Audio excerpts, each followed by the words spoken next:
you could be here today, gone tomorrow. So when I put something in the street, I accept that it could be here today, gone tomorrow.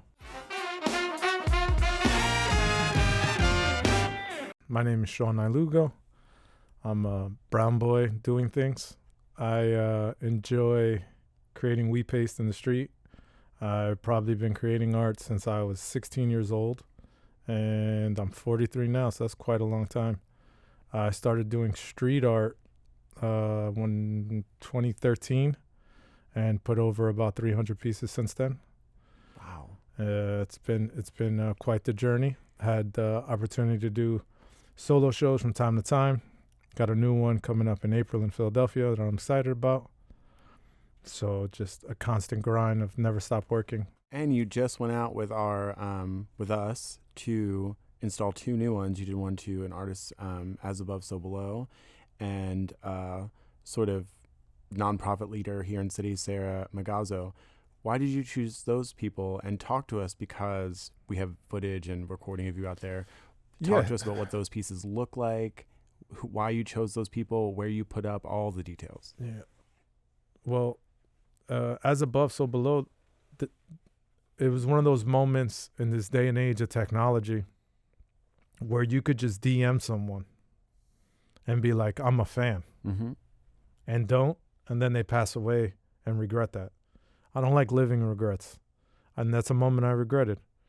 So I wanted to pay homage to him, because I felt like if he was here, we could have collaborated. Yeah, he was wonderful. There were so many people in Philadelphia that I would like to collaborate. And I only do 9 a year. The number 9, right. Yeah. So I told you, it fucking haunts me. Wow, I've never noticed that before. So because of that, I felt like it was only right to do his portrait with his passing last year, and me regretting it, and me like having to pay homage to someone who I could have just DM'd, who I used to enjoy their stickers all throughout Philadelphia. Yeah, he was a street artist in Philly. Yeah, huge part of the sticker culture, with crazy zombie-like illustrations, with funny sayings, and huge fan. Just never reached out, and it just goes to show how many people you come across in this city. You know they're here, but you don't say, hey, I like your stuff. Right. You kind of just take life for granted. And even though I almost died, I learned you don't take life for granted. And then you live life and you fucking forget again and need to get slapped. And then COVID happens. Oh, okay, let's not take life for granted. And then you live life. And then you have a 2-year-old and you go, oh, fuck, I'm taking shit life, So you're constantly taking life for granted. And you need reminders. So that was a reminder to me. And thanks to people like Robert from T-Moms, who was a part of the first year I did it, I believe, or second year. Mm-hmm. He's huge on community, and thanks to him, like it like resonates in my mind that this is a community. And me being the old head, doing this so long, I can't like shy away from these young up and coming artists. If they want to collaborate, by all means, if I'm doing a project that I can include them, I'm going to reach out.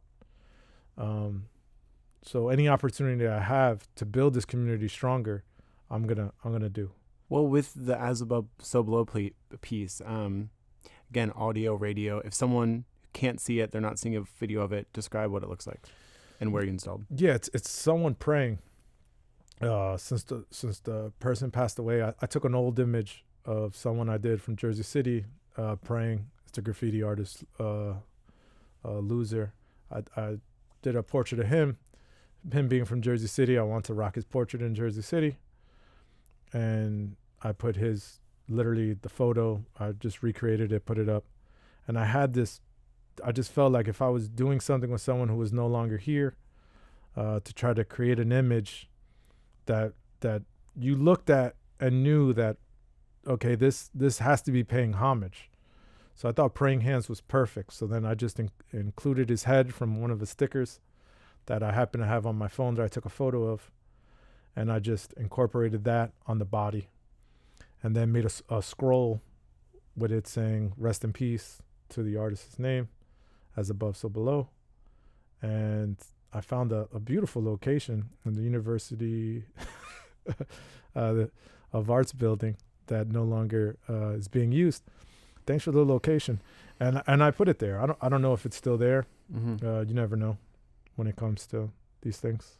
Yeah, it's a very ephemeral art form, huh? Yeah, but you got to be cool with that. Yeah. You know, that's like my life. I don't take shit for granted. I'm blessed, but you could be here today, gone tomorrow. So when I put something in the street, I accept that it could be here today, gone tomorrow. And Sarah Magazzo, fact check, my former roommate. The world is small. That it is. Yeah, she's the friend I mentioned who I got to know her by. I just said friend. I don't got to give Connor that many shout outs. But yeah, Sarah's just an amazing human being. Love having conversations with her. And the fact that she gives back to the homeless is amazing. So to be able to create her portrait with her husband, you know, that guy, Steve, whatever, to be able to create their portraits, you know, wearing hoodies, like they go out in the street, giving out bags. I just, it meant the world to me. Because my mother, it always goes back to my mom. She always wanted to feed the homeless. Mm. When she passed away, I had the opportunity when my artist friend Evoca and his art organization, Sketches of Mankind, to feed the homeless in her name. So I went down to Miami and we fed 100-something people. And I'll never forget some dude running down the block, like 3 blocks away. You just saw this guy running. And he finally gets to the car and we're out of food. And he was like, do you happen to have any food? And I said, oh man, sorry, we're all out. And he goes, yeah, figured, it's my luck, and just walked away. And that shit broke me. Because I was like, damn, like, we're trying to do good here. And we can't do anything. So then I told my homie, I'm like, oh, let me hit him with some cash. He goes, you can't do that in front of all these people, you know? Like, you give him cash and everyone else is going to want cash. I'm like, damn, that's just not right. So that being said, that shit just fuck with me. And then my mom passed away and she wrote that in a little journal for me. And then it just so happens that Sarah comes into my life due to you and Aubrey. I met her through Aubrey at the anniversary show at Paradigm before COVID. And then you came to my house with her. Yeah. And then I got to know her. And the moment she said she fed the homeless, I instantly thought of my mom. And I instantly thought about that dude who didn't get food that day. And I was just like, oh man, anything I could ever do to help, whether it's donate, give my time or whatever, I'm going to do it.